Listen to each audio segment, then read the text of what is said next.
Coming up, we present the story of a musical miracle. It changed the landscape of the business of music altogether, and it revived the comatose career of a band once touted as America's greatest rock band. The amazing comeback story is coming up next on Professor of Rock. Hey music junkies, Professor of Rock, always here to celebrate the greatest artists and the greatest songs of all time. You know, if you've ever signed up for the 12 albums for a penny ripoff back in the day, you're going to dig this channel. I did. I actually signed up for it under like 8 or 9 different pseudonyms to build my collection. But make sure to subscribe below and take a second to look at our Patreon. That helps us to keep this a daily channel, and we give you exclusive content. Now, if there was ever a band that lived up to the proverbial lifestyle of sex, drugs, and rock and roll, it was Aerosmith. In fact, they were the band that pretty much wrote the playbook. Over a 10-year run from 1970 to 1980, Aerosmith pushed boundaries that raised into the highest of highs, and it crashed into the lowest of the lows. But Aerosmith avoided becoming a cautionary tale when they were handed a miraculous second chance that rescued their legacy and has sparked their return to the top of rock and roll royalty. Now, the incredible comeback of Aerosmith was ignited by the game-changing renaissance of one of their most famous songs, Walk This Way.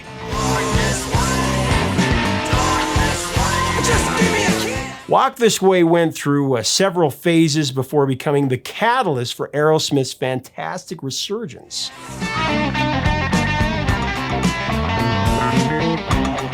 The conception of the track actually began in 1974 when the group traveled to Honolulu to be the opening act for the Guess Who. Now, the 5 members of Aerosmith had a great passion for funk and soul, playing a lot of James Brown and Sly Stone mixed with Motown tunes at some of their early paying gigs.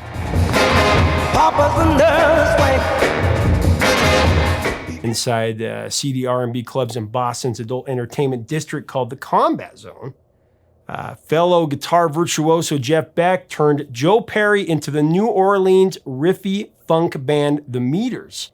And Joe had fun playing along to their music, especially, the tracks Sissy Strut and People Say.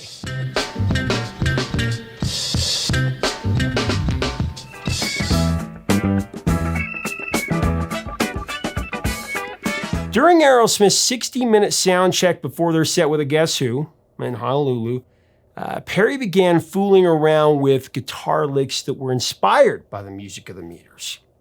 As he played, he began to formulate a tasty riff that he wanted to expand on, so he asked Aerosmith drummer Joey Kramer to lay down something flat with a groove on his drum set.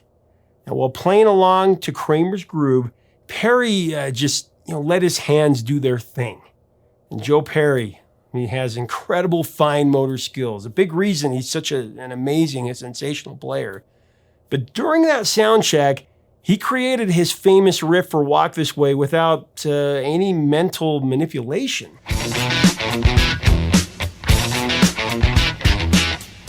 In Perry's words, the riff just came off his hands, as it was the product of divine intervention. Perry continued to follow his hands, and he constructed a bridge, followed by a solo section.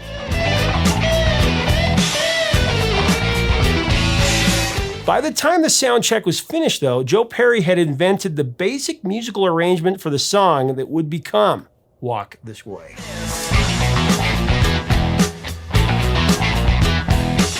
When Steven Tyler heard Perry's riff, he sat behind Kramer's drum kit and he began to play along, spitting out words to feel how the lyrics should flow to the music track. Tyler, who was a former drummer, would often use his vocal cadence as a percussion instrument. Playing a drum while conjuring up the right words, it helped him define the style that fit the groove of that song.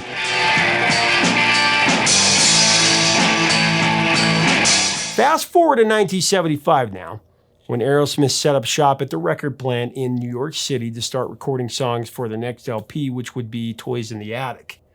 Now, they were short on material, so Joe Perry busted out that divinely inspired riff that he developed in Hawaii so that Tyler could put some lyrics together. Now, while Tyler was working on lyrics for Perry's riff, The other 4 band members took a break and they went to a nearby cinema to take in a movie.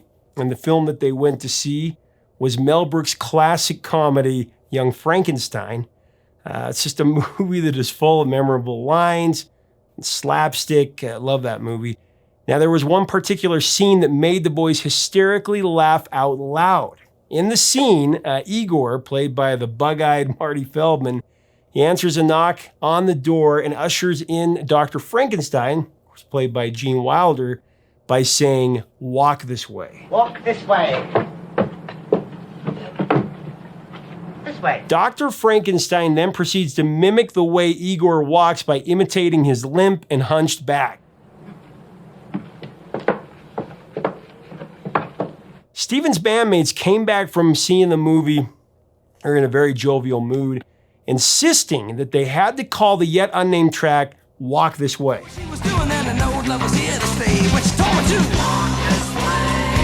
In an interview later on, Steven told a reporter that the inspiration for the title came from watching the movement of the Three Stooges on television. He walks like this. That same night, though, Tyler popped a Tuinal and wrote the original lyrics for Walk This Way from his hotel room. However, the next day, on his way to the record plant to reconvene with the band to record or put down the track, he left the lyrics on the seat of the cab that he was riding in. The sheets with the original lyrics for Walk This Way, they were never recovered.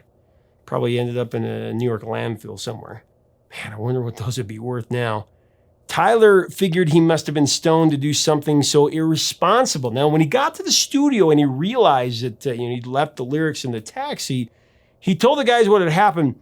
They didn't believe him.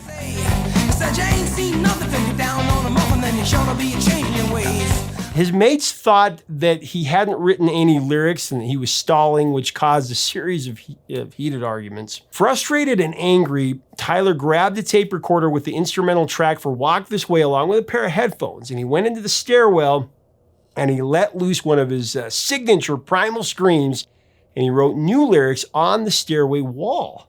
Since he'd forgotten to bring his notebook paper, he was having a forgetful day that day.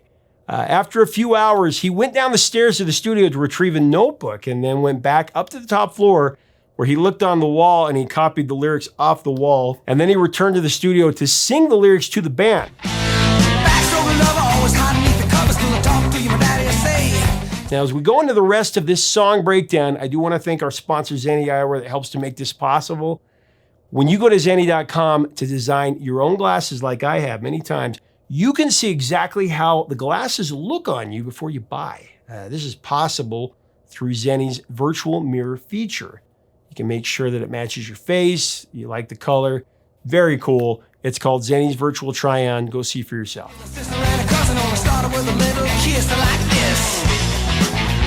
So after Steven Tyler showed the band, Joe Perry loved Steven's lyrics. So his words perfectly match the funky sass of Joe's riff. Great.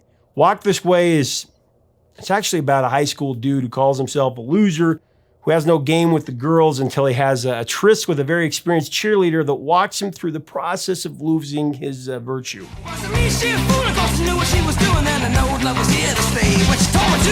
As a lyricist, Steven likes to tell the story, as we all know, while ensuring that the vocal delivery has a bouncy feel for song flow. Now, Tyler reflected back to his high school days when he too had personal encounters with older, more experienced females during what he referred to as makeout parties. And then he searched for double entendres that mask the song's gratuitous subject matter. Now, when Walk This Way hit the radio waves, David Johansen, frontman of one of Aerosmith's idol groups, the New York Dolls, he told Perry it was the dirtiest song he'd ever heard on the radio. Joe Perry regarded that comment as very high praise indeed, coming from Johansen, who was very provocative in his own right.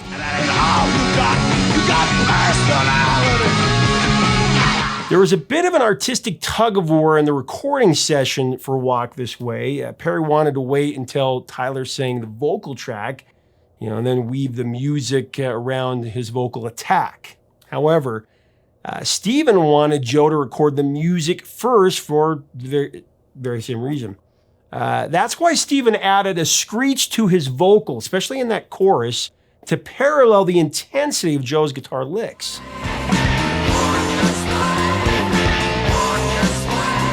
It was finally decided that Steven Tyler's vocals would be recorded first, with Perry's guitar track dubbed over his vocal. Now, to get his guitar parts to produce an electric razor effect on Walk This Way, Joe Perry chose a 50 Stratocaster Tobacco Sunburst. He also used a talk box on Walk This Way to give the song even more edge. Perry's talk box is more evident on the chorus, but still not as protruding as it was on Sweet Emotion. How are you doing? What's your name? Joey Kramer, who set up Joe Perry's Guitar Providence with his drumming at that memorable sound check in Honolulu, performs that staccato hard funk percussion that navigates Walk This Way, making it one of the stirring intros of the entire rock era.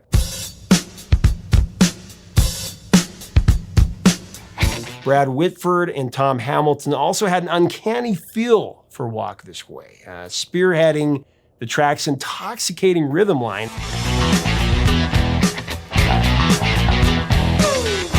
As the second release from Toys in the Attic, Walk This Way was a one-of-a-kind boogie-woogie R&B rock single, but it went nowhere. It traveled a similar path to Dream On. Walk This Way failed to chart on the Billboard Hot 100 in its initial run in 1975. Now, a year later, in 76, Aerosmith had breakout success with their Rocks album, and they reissued Dream On and Walk This Way, along with a new marketing push for the Toys in the Attic LP. Both songs flourished in their second campaign, shooting to number 6 and number 10 respectively.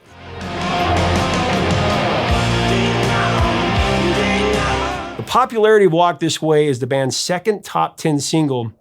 It vaulted Aerosmith to the stature of stadium headliner. Unfortunately, heavy drug use and the hostile relationship between the toxic twins, Perry and Tyler, it took their toll on Aerosmith, and their career hit the skids.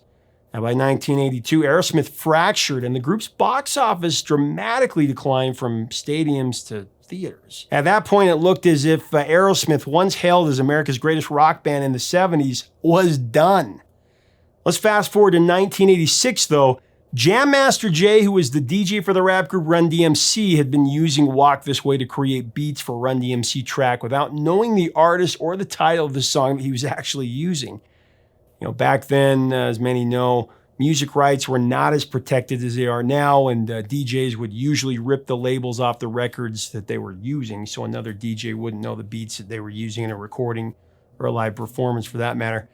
Famous record producer Rick Rubin, he heard Master Jay spinning the beats, and he told him that the sample came from Walk This Way by Aerosmith. Amazing. Jay had never heard the song title or the band at that point.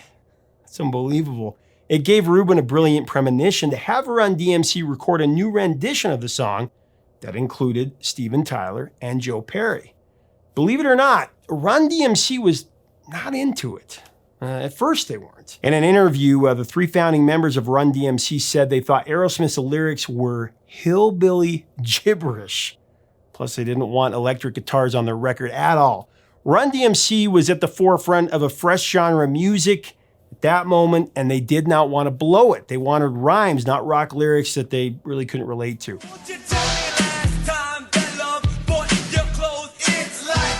Rubin ultimately needed Russell Simmons, the brother of lead singer Joseph Simmons, who went by his stage name Run. He needed him to convince the guys to remake Walk This Way featuring Steven Tyler and Joe Perry.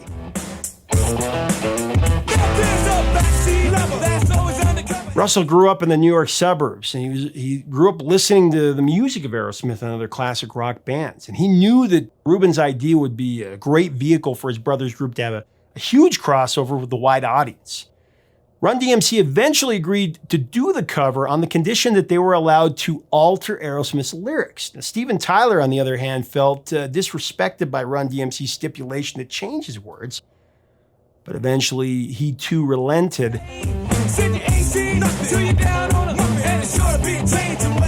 The cover was Run DMC's interpretation of the song, so he rolled with it. When Rick Rubin's idea for Run DMC to do a new version of Walk This Way with the two leaders of Aerosmith came to fruition, it did so with historic consequences. I mean, no one could have predicted just how monumental it would be, commercially, artistically, and culturally.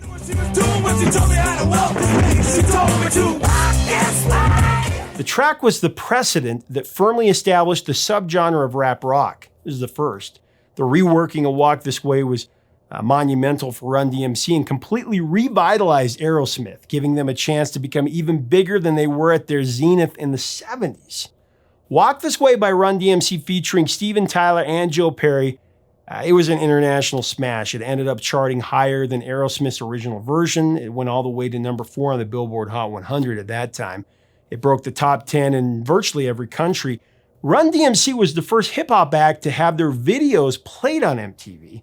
The video for Walk This Way, directed by John Small, was an immediate MTV sensation.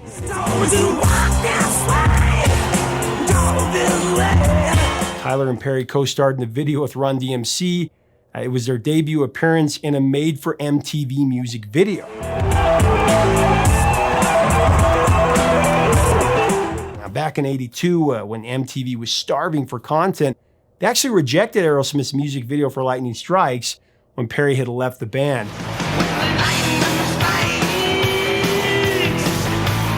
During the shooting for the Walk This Way video, Perry wanted to add some bass to the track, but he had only brought a guitar.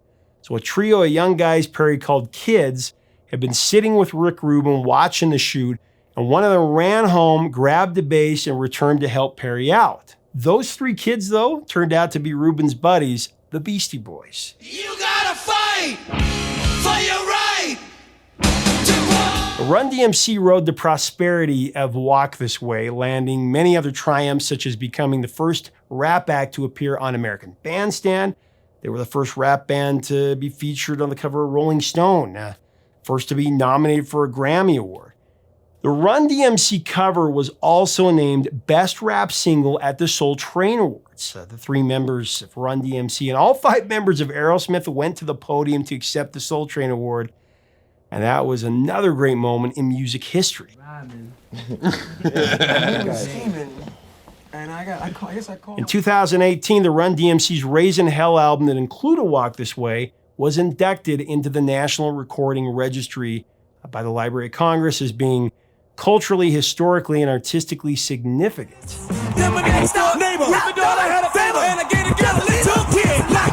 Raising Hell heralded the golden age of hip-hop as the first hip-hop record to achieve multi-platinum certification, eventually selling close to 4 million units.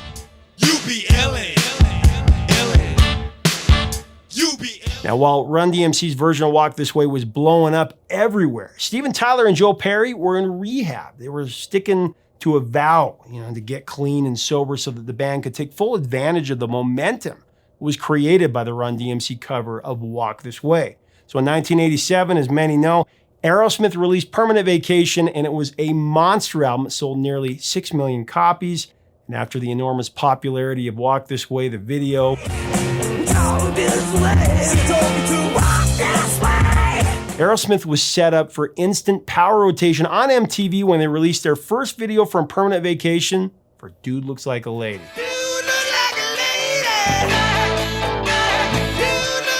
And the follow-up album after that, Pump, that dropped in '89, was even bigger. It sold 7 million units.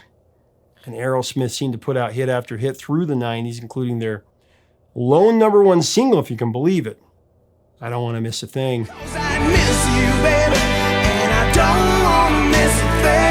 Besides Run DMC's landmark remake, Walk This Way has been covered by the UK all-girls group Sugababes and Girls Aloud, Macy Gray, Hasty Dixie, and the String Cheese Incident.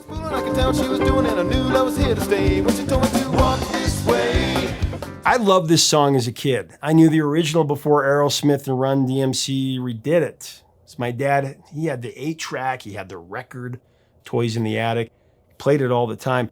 I always thought the Steven and Joe's vocal guitar duo where Steven says, "Just give me a kiss like this," and then Joe plays that funky riff. It's just one of the most memorable duo parts in rock history. Just give me a kiss. You know, fate is a very strange and mysterious power that is beyond human control. Fate can truly determine success or failure, ascension or decline, life or death. Why did Aerosmith receive that miraculous deliverance with a renaissance of Walk This Way and then get the opportunity to atone for the debauchery and relatively horrible decision-making of their past, when other legendary artists that flirted with disaster like Jim Morrison, Jimi Hendrix, or Janis Joplin, for example, they didn't get the luck of the draw? I suppose it's one of the reasons we're so fascinated by the rock and roll mystique. It's a force that is beyond our comprehension, but when it hits us, it's an incredible rush of adrenaline to our mind and spirit that moves us like nothing else. Walk This Way is truly a musical miracle. A big fat stiff on its first run, a breakthrough #7 hit on its second run, and a worldwide phenomenon that shaped the future of music on its third run. You know, with rock and rap clashing in what you could probably now say might have been a musical crossroads.